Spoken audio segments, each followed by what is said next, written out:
ഈ 90s കിഡ്സിന്റെ ഏറ്റവും വലിയൊരു കഥാപാത്രമായിരുന്നു സിൽക്ക് സ്മിത. ഏറ്റവും വലിയ ആരാധനാ കഥാപാത്രം, സ്വപ്ന തുല്യമായ കഥാപാത്രം. What a beautiful soul we are talking about. What a beautiful human. 3 ഡെക്കേഡാണ് ആയിപ്പോയ വളരെ ബ്യൂട്ടിഫുൾ ആയിട്ടുള്ള സോൾ അല്ലേ. പക്ഷെ പുള്ളിക്കാരുടെ ഒരു സ്ട്രഗിള്, പുള്ളിക്കാരുടെ ലൈഫ് ഭീകര ഇൻസ്പയറിംഗ് ആയിട്ടുള്ള ഒരു കഥാപാത്രമാണ്. അതെ, ഭയങ്കര വെരി സ്ട്രോങ് ആയിട്ടുള്ള ആണോ എന്ന് ചോദിച്ചാൽ സ്ട്രോങ് ആയിട്ടുണ്ടെങ്കിൽ she wouldn't have ended up like that. Strong ആണെന്നുണ്ടെങ്കിൽ, പക്ഷേ she was very fragile and she was a very beautiful soul. ഭയങ്കര ബ്യൂട്ടിഫുൾ ആയിട്ടുള്ള ജെന്യൂൻ ആയിട്ടുള്ള ഒരു ഫീമെയിൽ ലേഡി ആണെന്നാണ് പലരും അറിയാവുന്നവർ പലരും പറഞ്ഞു ഞാൻ കേട്ടിട്ടുണ്ട്. എനിക്ക് ഓർമ്മ, ഞാൻ പറഞ്ഞത് എന്റെ സിൽക്ക് സ്മിത മാമിനെ കുറിച്ച് ഞാൻ പറഞ്ഞുതരാം. സദ്മ നർസിന് 3-ാം പിറവി ആ സിനിമയിലാണ് ഞാൻ ആദ്യമായിട്ട് സിൽക്ക് സ്മിത എന്നൊരു വാമ്പ് ലേഡി നമ്മുടെ ഇൻഡസ്ട്രിയിൽ ഉണ്ട് എന്നുള്ള കാര്യം കേട്ടിട്ടുണ്ട്. സിൽക്ക് ഇത് എന്താണ് സിൽക്ക് എന്നുള്ള കാര്യം. അപ്പൊ ഞാൻ ഇപ്പോഴും ടേബിളിന്റെ പുറത്തിരുന്ന് എന്റെ പാരന്റ്സ് എല്ലാരും അമ്മ അമ്മമ്മ അങ്കിൾ എല്ലാരും കണ്ടോണ്ടിരിക്കുക സദ്മ 3-ാം പിറവി. അപ്പം എനിക്ക് പൊതുവേ ശ്രീദേവിനെ വലിയ ഇഷ്ടമല്ല ആ സമയത്ത് കേട്ടോ. ഓരോരുത്തർ കമൽ സാർ ദൈവം അമ്മേ ഒന്നും പറയാനില്ല, തലവൻ അവിടെ കടവുള്ള വന്നിരിക്കുന്നത്. അപ്പൊ ഞാൻ കണ്ടോണ്ടിരിക്കുമ്പോ അത്രയും നേരം ഇല്ലാത്തൊരു ഇമോഷൻ എന്റെ ഉള്ളിൽ വന്നു തുടങ്ങി. അപ്പൊ ഞാൻ വന്നാണ് നോക്കിയപ്പോ മനസ്സിലായത്. ഇപ്പോഴും എനിക്ക് ഓർമ്മയുണ്ട് പ്ലാസ്റ്റർ ഒട്ടിക്കുന്ന സീൻ കാണുന്ന മറക്കാൻ പറ്റുമോ? അതിനുശേഷം ഞാൻ ഈ പ്ലാസ്റ്റർ യുനോ ആ സമയം മുതൽ നമുക്ക് അങ്ങനെ, അതായത് അതില് അതായത് പെർവേർട്ട് ആയിട്ടുള്ള ഒരു കാര്യങ്ങളും അല്ല, വളരെ സെൻഷ്വസ് ആയിട്ട് കാണിക്കുന്ന, ഇറോട്ടിക് എന്ന് പോലും ഞാൻ പറയുന്നില്ല, വളരെ ഹോട്ട് ആയിട്ടൊക്കെ തോന്നിക്കുന്ന കുറെ നമുക്ക് സാധനങ്ങളുടെ തലയിൽ കുറച്ച് ഫീഡ് ചെയ്യിക്കുന്ന വളരെ ബ്യൂട്ടിഫുൾ ആയിട്ടുള്ള ഒരു കുറച്ചധികം സിനിമകൾ. ഇപ്പോഴത്തെ ബോൾഡിന്റെ തലതട്ടമ്മയാണ്. ഒരു സ്ത്രീ എന്ന നിലയിൽ എനിക്ക് പറയാനുള്ളത്, ഇപ്പം സിൽക്ക് സ്മിത ആ ഒരു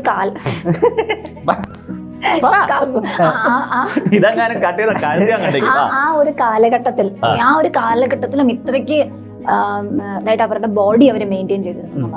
ഇന്നിപ്പം നമ്മുടെ ലേഡീസ് ആഗ്രഹിക്കുന്നത് അവരെ പോലെ ഒരു ഫിസിക്കൽ, ഞാൻ അങ്ങനെയല്ല.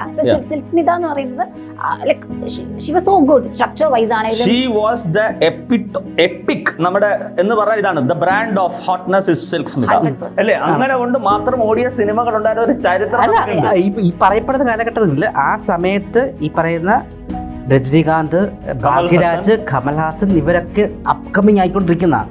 ആ സമയങ്ങളിൽ ഒരു പടം അവിടെ വിജയിക്കണമെങ്കിൽ അല്ലാതെ വേറെ ആര് നമുക്ക് ആ സമയത്ത് തിടമ്പുകൾ, മാദക തിടമ്പുകൾ എന്ന് തന്നെ പറയുന്ന രീതിയിലുള്ള കലാകാരികൾ ഉള്ള ഒരു ഇൻഡസ്ട്രിയാണ് നമ്മുടെ. അവിടെ വേറെ ആരെ കുറിച്ച് ആലോചിച്ചു. അതും ആ കാലഘട്ടത്തിൽ ഇന്ന് നമുക്ക് സർജറി ഉണ്ട്, നമുക്ക് ലൈപ്പോസക്ഷൻസ് ഉണ്ട്, മറ്റു സർജറീസ് ഉണ്ട്. അത് ഇല്ലാതിരുന്ന കാലഘട്ടത്തിൽ so beautiful.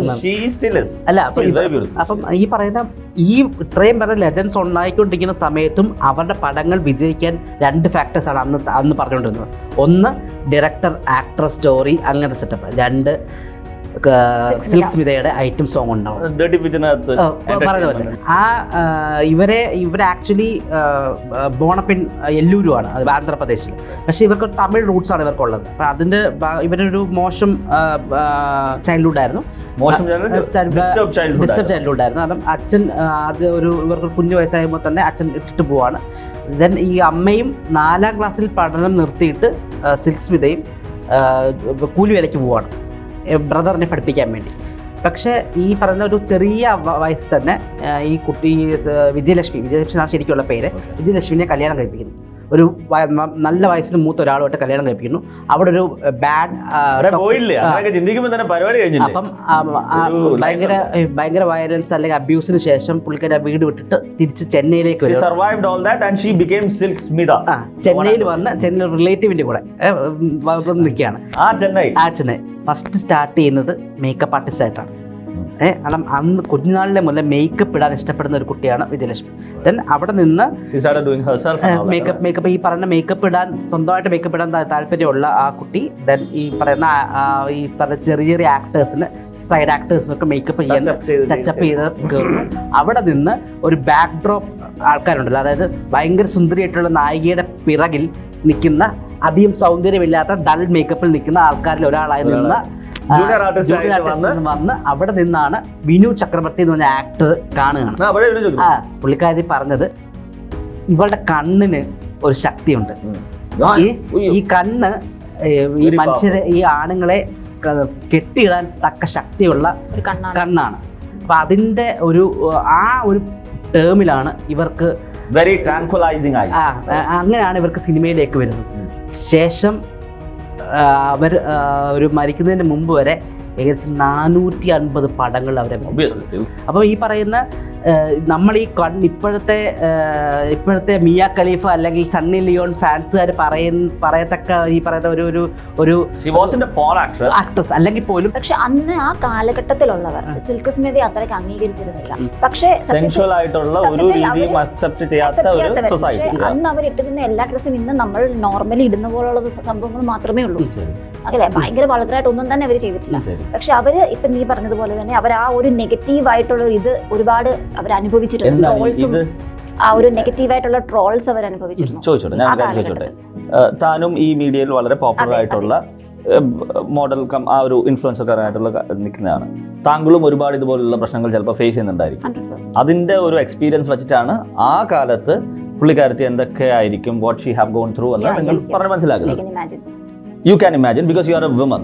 Okay, I can only think about it. Okay, അങ്ങനെ സംഭവിച്ചു പോയല്ലോ എന്നുള്ള ഇമാജിനേഷൻ. പക്ഷേ since I have never been through it, I don't think I never been through it as well. Will go. പക്ഷേ എനിക്ക് that is not right. That will be very traumatise. അത് ഭയങ്കര മോശമായിട്ട്, അല്ലെങ്കിൽ ട്രോമറ്റൈസ് എന്നുള്ള will be the least explained word for it. അത് മോശം തന്നെയാണ്. എന്നിട്ടും അതിൽ നിന്നുമൊക്കെ ഈ പറഞ്ഞ ജൂനിയർ ആർട്ടിസ്റ്റിൽ നിന്നും അച്ഛനാൽ ഉപേക്ഷിക്കപ്പെട്ട, ഭർത്താവാൽ ഉപേക്ഷിക്കപ്പെട്ട, അല്ലെങ്കിൽ പല പുരുഷന്മാരാൽ ഉപേക്ഷിക്കപ്പെട്ടാന്ന് തന്നെ പറയാം. She of course she might have been through lot of shit and lot of shitty people. എന്നിട്ടും she unfortunately ആ മരണത്തിന് ശേഷമാണ് she became this legendary. Correct. That is the fact. But അതും ഈ പറഞ്ഞ മരണമാണെങ്കിൽ തന്നെ ഭയങ്കര ഡിബേറ്റബിൾ സബ്ജക്റ്റ് ആണ്. അതിനെപ്പറ്റി പല ലൈഫ് എന്നുള്ളതാണ് മാധ്യമങ്ങളിൽ നമ്മൾ അറിയില്ല. അതിപ്പം അതിന്റെ പല ടോക്കുകൾ നടക്കുന്നുണ്ടെങ്കിലും ഒന്ന് ആലോചിച്ച് നോക്കും. അപ്പം ഒരു ആന്ധ്ര പോലൊരു സ്ഥലത്ത്, എല്ലൂർ എന്ന് പറയുന്ന ഒരു ചെറിയ സ്ഥലത്ത് നിന്ന് ഒരു 450 പടങ്ങളുടെ ഭാഗമാകുക, നമ്മുടെ സൗന്ദര്യത്തിന്റെ, ഞാൻ സെൻഷനിലെ കണ്ട സൗന്ദര്യത്തിന്റെ